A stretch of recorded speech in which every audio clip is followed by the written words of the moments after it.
I think most of us have some games from our childhood that are very special to us.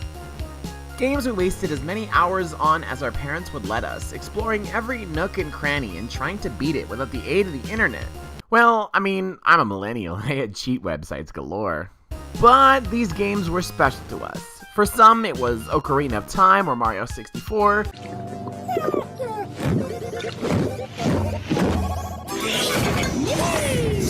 For others, it was Spyro or Crash. Snake!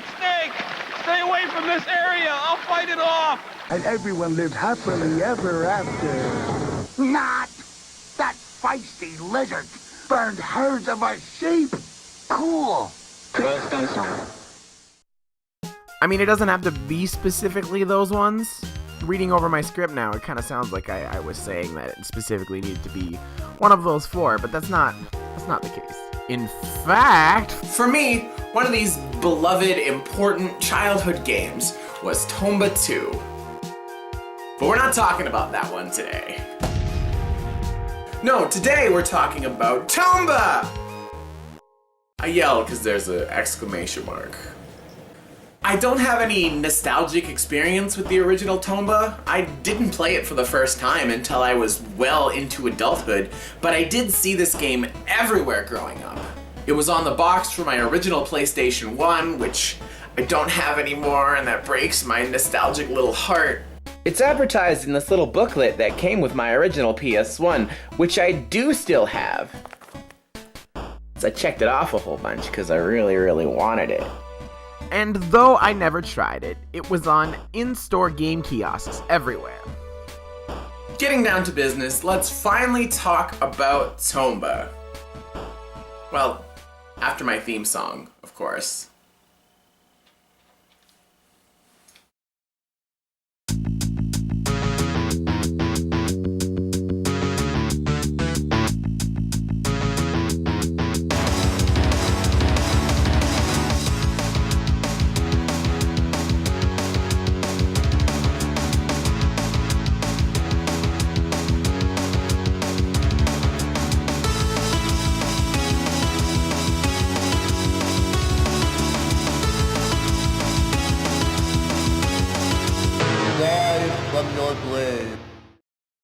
Tomba for the PlayStation 1 was released originally in Japan in 1997, and then later in 1998 got a release in North America and the PAL region. Fun fact, in the PAL region, which means Europe, Asia, Africa, South America, and Oceania for those that don't know, this game was known as Tombi. Now, this may seem like a completely arbitrary name change. What could possibly warrant such a small change? Well, you see, Tomba is the Italian word for tomb, like a grave. And because the PAL release of a game is identical across the entire region, they had to make the change because they didn't want Italians thinking this was a scary zombie ghost game or something. Tomba was developed by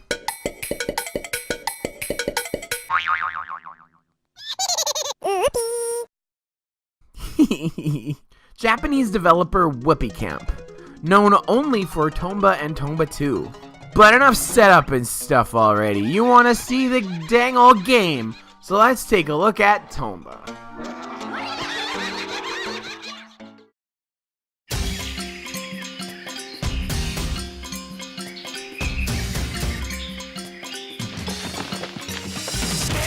The game opens up with a really colorful and well-animated anime cutscene depicting our hero, pink-haired wild boy Tomba, getting into a bit of a scuffle with some evil pigs. No, not this regular and seemingly non-evil boar. Well, I guess I really don't know if he's evil or not. I don't know his personal life. And I never will, because old Tomba definitely eats him.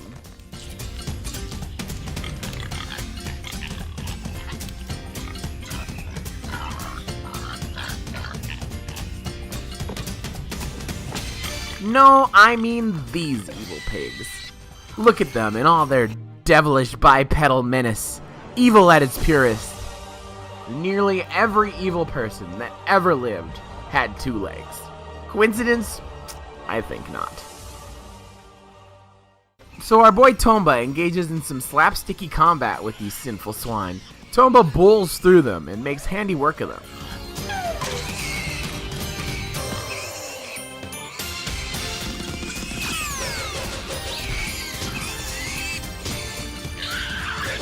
until one falls out of a tree and knocks him out. While he's out, one of the pigs steals his gold bracelet, which we later learn was his grandfather's, and is also Tomba's most prized possession.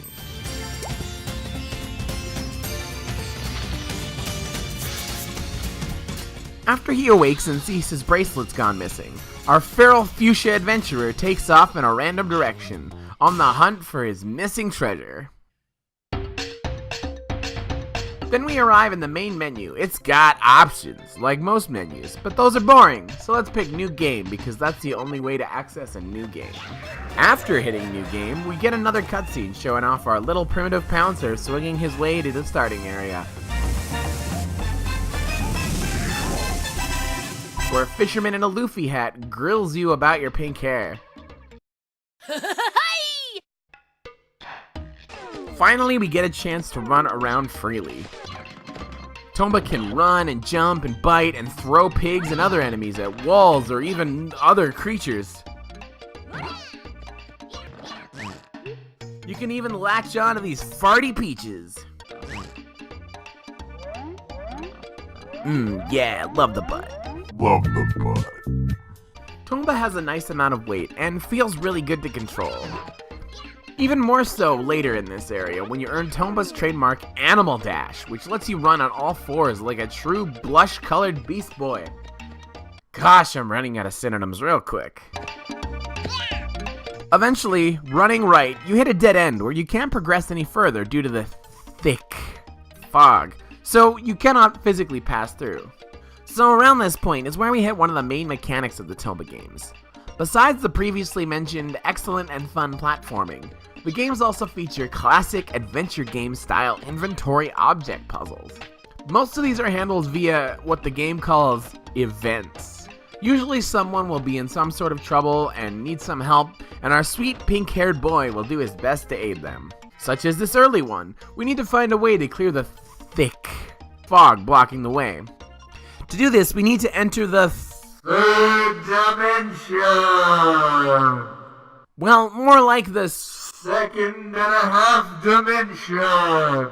Yes, a popular term for the style of platforming in Tomba is 2.5D. While not a fully 3D platformer, you can, in some areas, switch between the background and foreground planes to explore different parts of the area. So here, we need to jump into the background. Aw, hey little bird, let me just sneak by. Ow! Well, fine, I kidnap your child. What do you think of that? Ow! He got me again! Oh yeah, our boy Tomba has a weapon.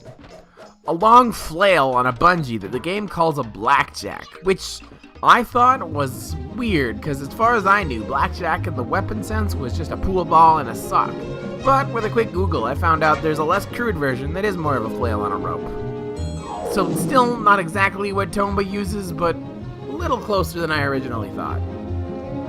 More you know. Tomba can also unlock other weapons along the way. Some of them more powerful, and some of them just work differently.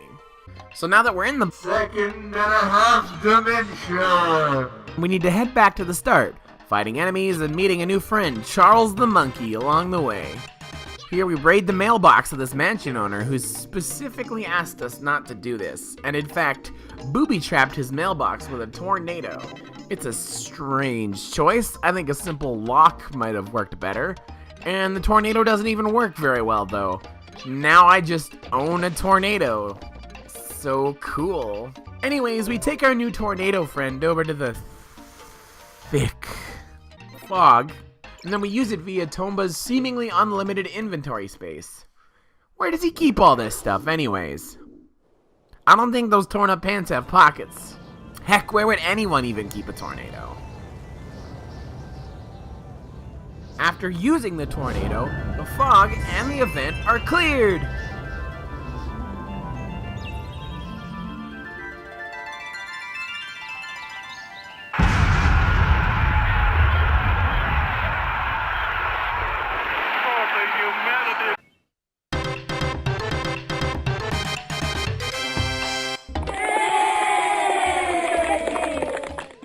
We dash our way through the rest of this area, and along the way we find all kinds of different events we can't solve yet, some of which won't be solvable until near the end of the game. You see, interestingly enough, while researching this game for the video, I saw an article that referred to Tomba as a Metroidvania, which I had never thought of before, but yeah, it pretty much is. It comes close at least.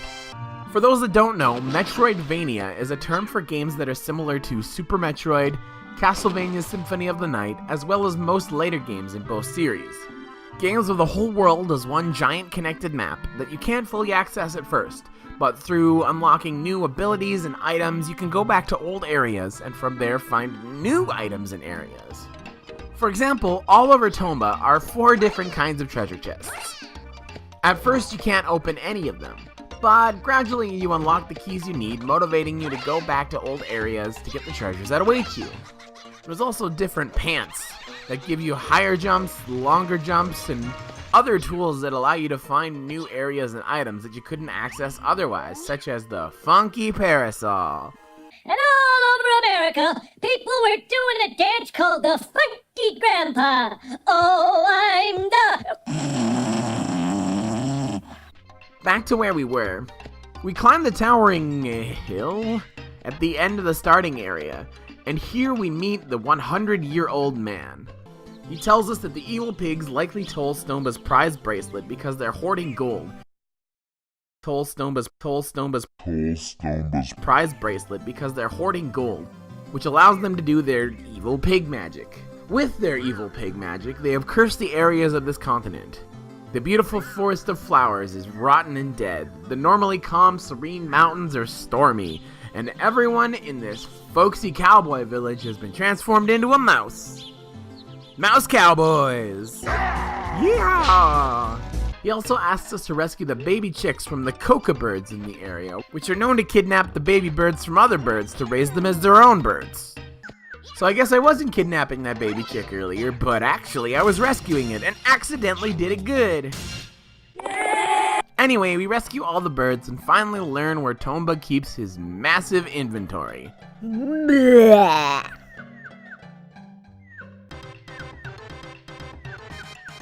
Oh. Take the rope up in the old man's hut and we find the first cursed area. The normally flower-filled dwarf forest has been cursed into a dead woods of deadness. But to learn this, we gotta talk to the dwarves. To do that, we gotta learn the dwarf language. And to do that, we gotta bite their heads. No, really, that is exactly what's happening. Alright, so I've bitten 3 dwarves right on their skulls. I've got to have this dwarf language mastered by now, right? Guess not.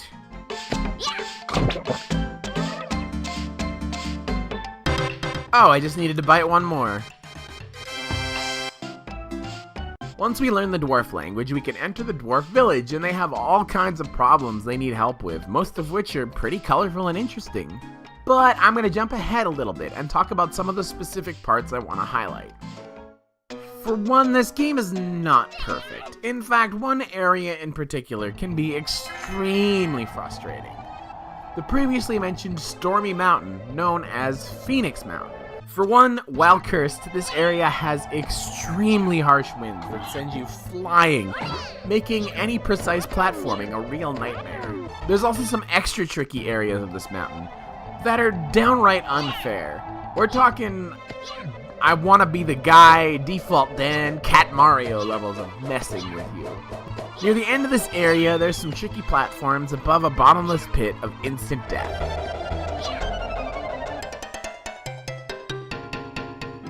The previously mentioned funky parasol would be a huge help here, but the harsh winds make it absolutely useless here. Even if you do manage to navigate these tricky platforms, there's a spiky shell that randomly flies in from the side, basically guaranteeing your death.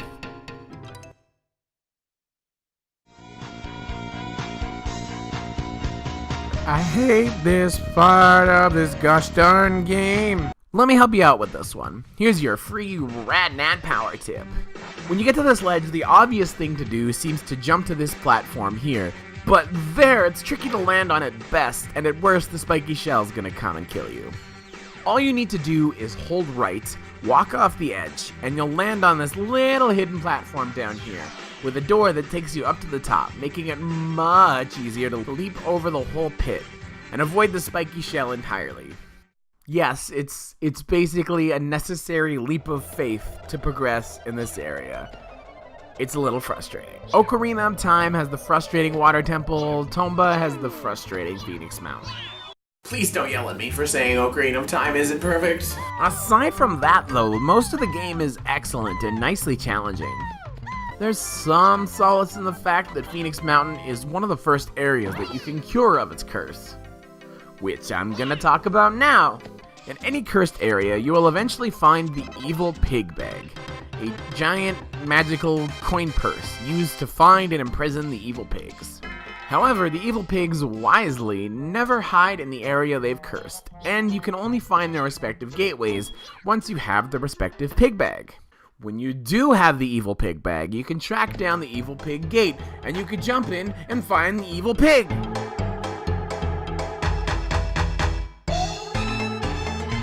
Every evil pig fight is different. Each boss has their own attacks, but to defeat all of them, you simply need to grab them and toss them in the pig bag, which flies around the area. These bosses all have their own challenges, and they're pretty fun. Really tests your pig tossin' accuracy.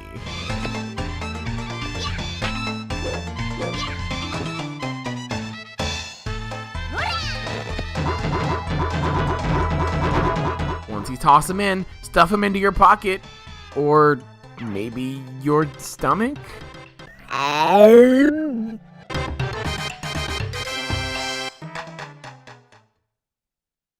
And the area is cured of its curse. This opens up new events and other things available in that area. There's so much more to this game too. It's full of colorful characters and interesting events, and heck, you get a dog that can fly by using its ears.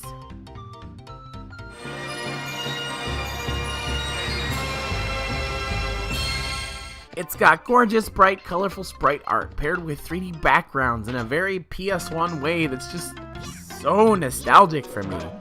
I love this era of graphics. Now, if I had any general complaints, it would be the soundtrack. Some of the tracks are kind of repetitive and annoying in a TV jingle sort of way. Though others are nice and cartoony fun. Also, the last boss is a little easy, at least if you've got the whole pig tossing thing down by then. I don't have any nostalgia for Tomba 1, but aside from the dreaded Phoenix Mountain, I'm sure as a young kid I would have loved this game nearly as much as I loved its sequel.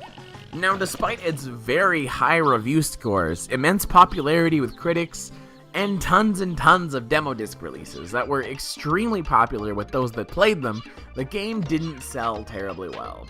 There isn't even a greatest hits release, a re-release Sony did for their most popular games, making it quite the collector's item. At the time I'm writing this review, loose discs can sell for yikes.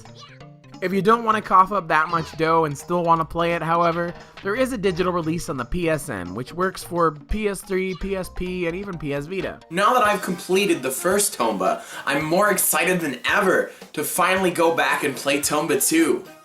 For special reasons that you'll see soon enough.